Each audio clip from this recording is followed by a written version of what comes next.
Many fans misunderstood the statement in chapter 198, where Gege placed Maki on par with Toji. But even though the whole Zenin clan saw her as a splitting image of Toji, the two are far from equal. But in order to understand how, we first have to discuss the feats of both characters, starting with Toji Fushiguro, who is one of the most broken characters in Jujutsu Kaisen. Despite not having a single ounce of cursed energy, Toji was known as the sorcerer killer in the Jujutsu world. He earned his name not only through his insane strength and speed, but also because of his foolproof strategies that would tip the fight in his favor. Let's start with Toji's strength. Strangely, Toji doesn't have many strength feats. Sure, he can cut down the toughest cursed spirit, Rainbow Dragon, but that was with the Split Soul Katana, which is the same sword that bypasses all the physical resistances and cuts directly at the target soul. After getting summoned by Seance technique, he nearly beat Takuma Ino to death with his bare hands. But again, Takuma Ino was a second-grade sorcerer, so while it is a feat, it isn't something groundbreaking.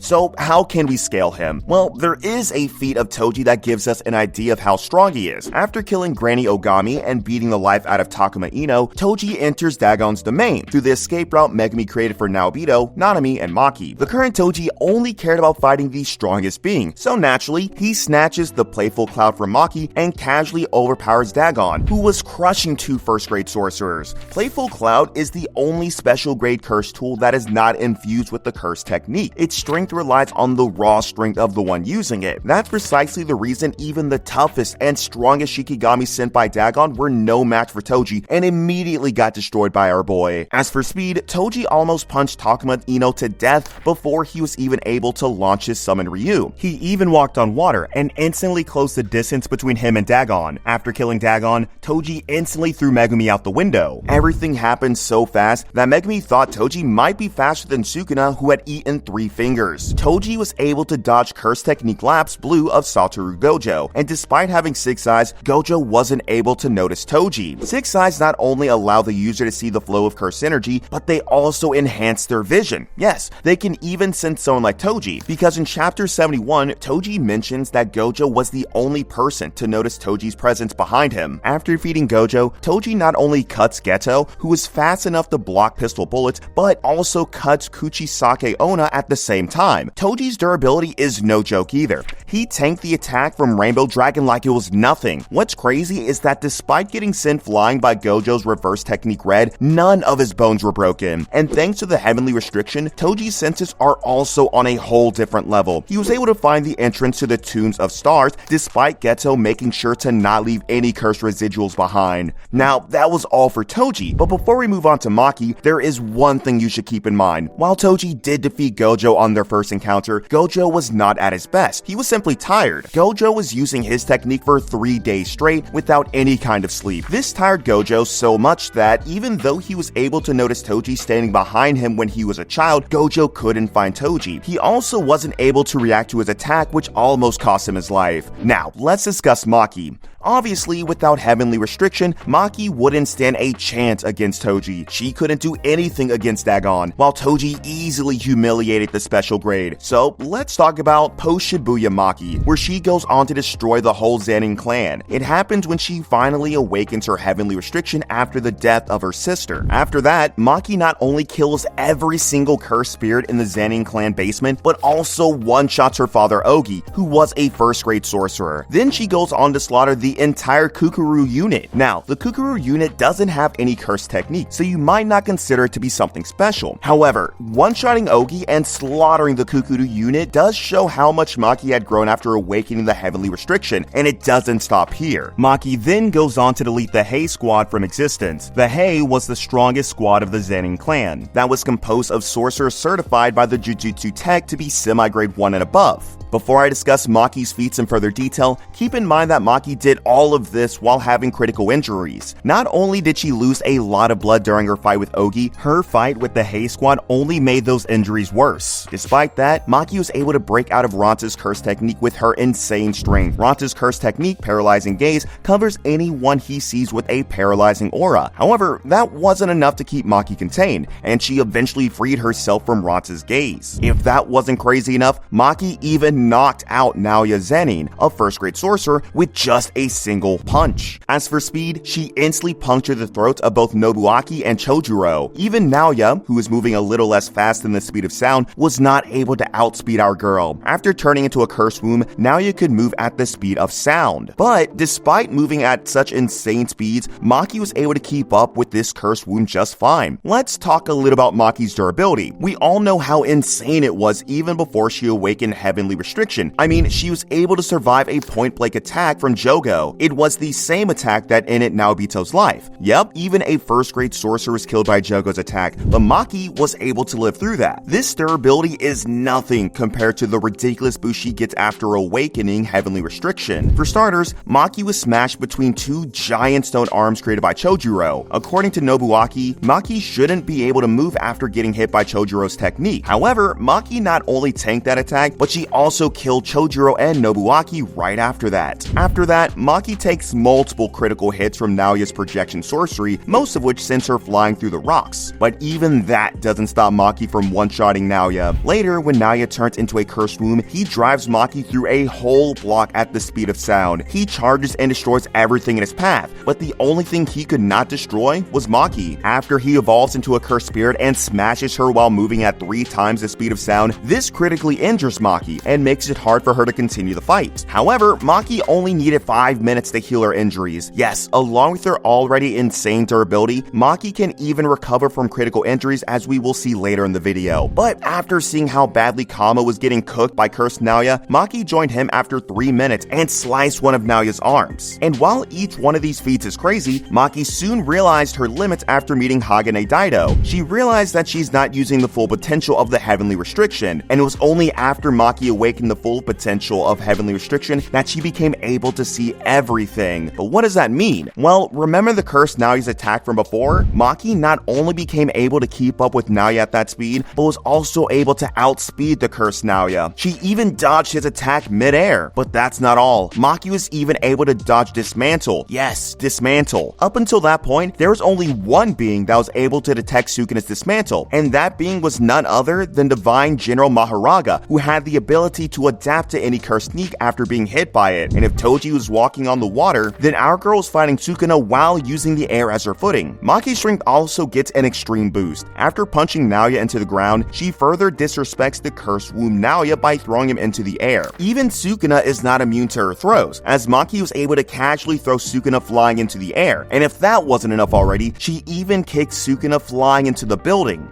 She easily fights Sukuna at close range, which is something even Jogo failed at, even though he's an unregistered special grade cursed spirit. At this point, Maki's mostly using split soul katana to fight her opponents. Maki uses this sword to stab the cursed Naoya in his domain, and immediately kills him by slicing him in half. She also gives the same treatment to Sukuna after Yuta cancels his domain and stabs him in the heart. This makes things even harder for Sukuna, who's already struggling to heal with his reverse curse technique. And there's no way we can ignore the durability of the current Maki. She tanked 2 cleaves from Sukuna. The first one was on her torso, while the second one was right to her face. Yes, her face, and this time, the cleave sliced apart the whole building as they jumped out of it. I mean, even Sukuna was amazed by it. After Gojo's death, Maki was the only person who truly awakened Sukuna's hunger for fighting. This means that up until now, Kashimo, Higurumi, and Yuta, who represented the peak of Jujutsu sorcery, were nothing but a warm-up for Sukuna. According to Sukuna, Maki's whole identity denied what it meant to be a sorcerer, and this makes Maki the only person who has ever forced Sukuna to prove something, which in this case was superiority of sorcery. And Sukuna does prove that superiority by hitting Maki with a black lash that knocks Maki out of the fight. However, once again, Maki surprises both the readers and Sukuna with her durability and joins the fight to cut one of Sukuna's hands. This made it impossible for Sukuna to use his world-cutting dismantle, which shifted the battle in the favor of the Jujutsu sorcerers. Now that we have all the feats in front of us, let's talk about the final showdown between Toji and Maki. Toji is obviously way far ahead of Maki in terms of experience. Despite having her fair share of fights against cursed Naoya and Sukuna, Maki doesn't even come close to the experience of the sorcerer killer. So, as far as experience is concerned, Toji takes the points. As for speed, I'd say they're equal. While we do know for sure that Maki is faster than Mach 3, which is 3 times the speed of sound, we don't get any clear reference for Toji.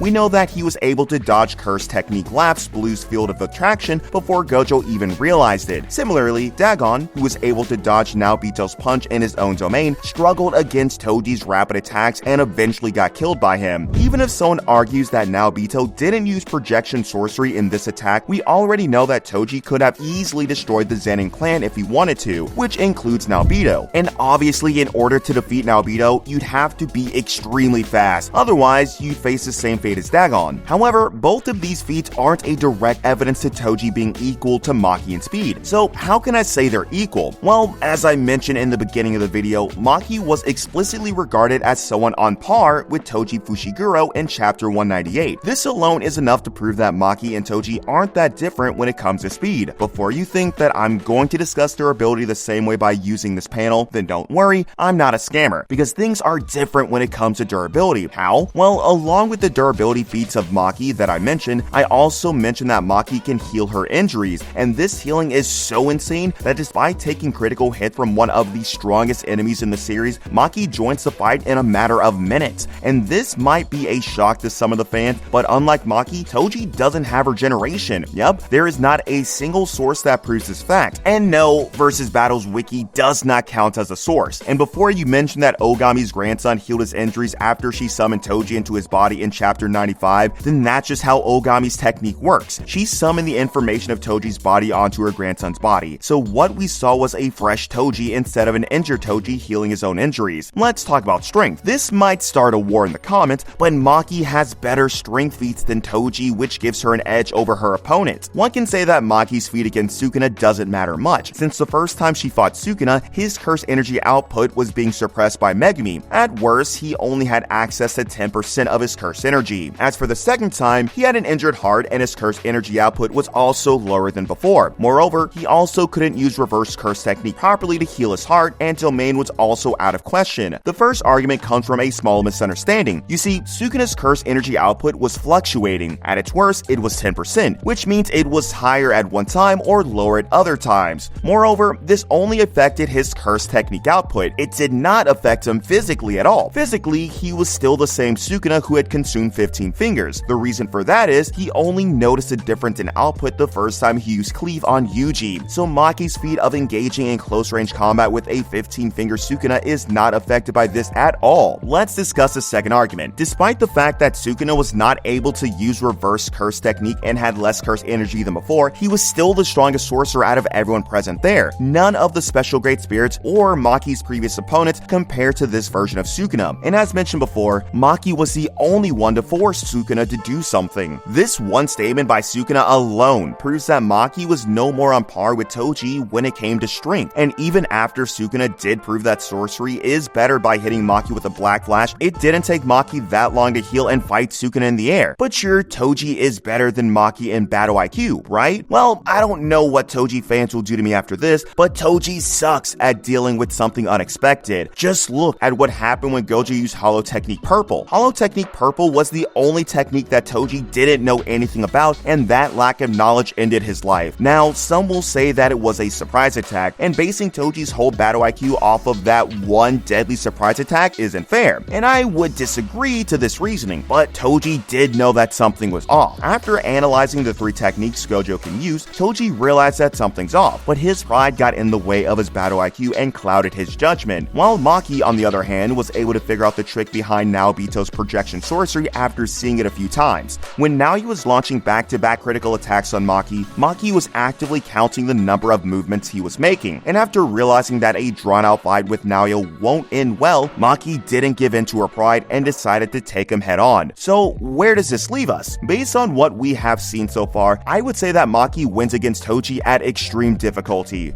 Toji's speed and experience make the fight much harder for Maki, but Maki's durability and regeneration will definitely carry her throughout her fight. I would say that her regeneration is the only thing that makes a huge difference in this matchup. Otherwise, Maki stays roughly on par with Toji, because while Maki does have an edge over Toji in strength, Toji can easily make up for it with his sheer experience.